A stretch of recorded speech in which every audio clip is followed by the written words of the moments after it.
صدیق جان نے منصف اعلیٰ کی 32 خدمات گنوا دی، تہلکہ خیز انکشافات سے نئی بحث چھڑ گئی۔ صحافی اور یوٹیوبر صدیق جان کے مطابق سہولت کار مسلسل چیف جسٹس قاضی فائز عیسیٰ کے لیے مشکلات پیدا کر رہے ہیں۔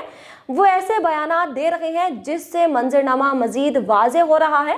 اب تو سہولت کار بھی مان رہے ہیں کہ مدت ملازمت میں توسیع کیوں ضروری ہے۔ سسٹم شریف اور زرداری خاندان کے لیے 32 خدمات انجام دی گئی، کوئی ایک کام بھی ملکی مفاد کے لیے نہیں تھا۔ وزیر دفاع خواجہ آصف نے ایک انٹرویو میں کہا کہ عدلیہ کسی دور میں ایگزیکٹو اور آمر کے ماتحت ہوا کرتی تھی۔ اصل میں وہ یہ کہنا چاہتے ہیں کہ عدلیہ سیاست کو لیڈ کر رہی ہے، حالانکہ اس سے احمقانہ بات کوئی اور ہو ہی نہیں سکتی۔ وزیر دفاع غلط حقائق بیان کر رہے ہیں۔ عدلیہ ایگزیکٹو کے ماتحت نہیں ہے۔ صحافی نے دعویٰ کیا کہ جسٹس قاضی فائز عیسیٰ نے خط پر خط لکھے۔ مسلم لیگ نون اور پیپلز پارٹی کو باور کرانے کی کوشش کی گئی کہ وہ اینٹی عمران خان ہے۔ پھر انہوں نے حدیبیہ ملز کیس بند کیا جس میں شریف خاندان کے خلاف ٹھوس شواہد موجود تھے۔ قاضی فائز عیسیٰ نے سابق چیف جسٹس عمر عطا بندیال کو کمزور کرنے کی کوشش کی۔ انہوں نے سپریم کورٹ کے ججز کو تقسیم کیا اور گروپ بنایا۔ صدیق جان نے منصف اعلیٰ کی 32 خدمات گنوا دی، تہلکہ خیز انکشافات سے نئی بحث چھڑ گئی۔ صحافی اور یوٹیوبر صدیق جان کے مطابق سہولت کار مسلسل چیف جسٹس قاضی فائز عیسیٰ کے لیے مشکلات پیدا کر رہے ہیں۔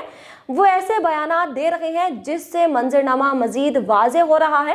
اب تو سہولت کار بھی مان رہے ہیں کہ مدت ملازمت میں توسیع کیوں ضروری ہے۔ سسٹم شریف اور زرداری خاندان کے لیے 32 خدمات انجام دی گئی، کوئی ایک کام بھی ملکی مفاد کے لیے نہیں تھا۔ وزیر دفاع خواجہ آصف نے ایک انٹرویو میں کہا کہ عدلیہ کسی دور میں ایگزیکٹو اور آمر کے ماتحت ہوا کرتی تھی۔ اصل میں وہ یہ کہنا چاہتے ہیں کہ عدلیہ سیاست کو لیڈ کر رہی ہے، حالانکہ اس سے احمقانہ بات کوئی اور ہو ہی نہیں سکتی۔ وزیر دفاع غلط حقائق بیان کر رہے ہیں۔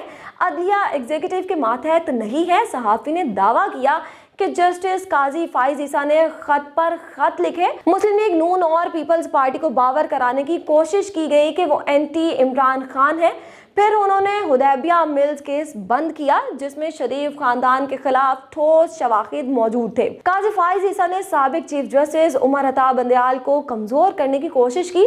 انہوں نے سپریم کورٹ کے ججز کو تقسیم کیا اور گروپ بنایا۔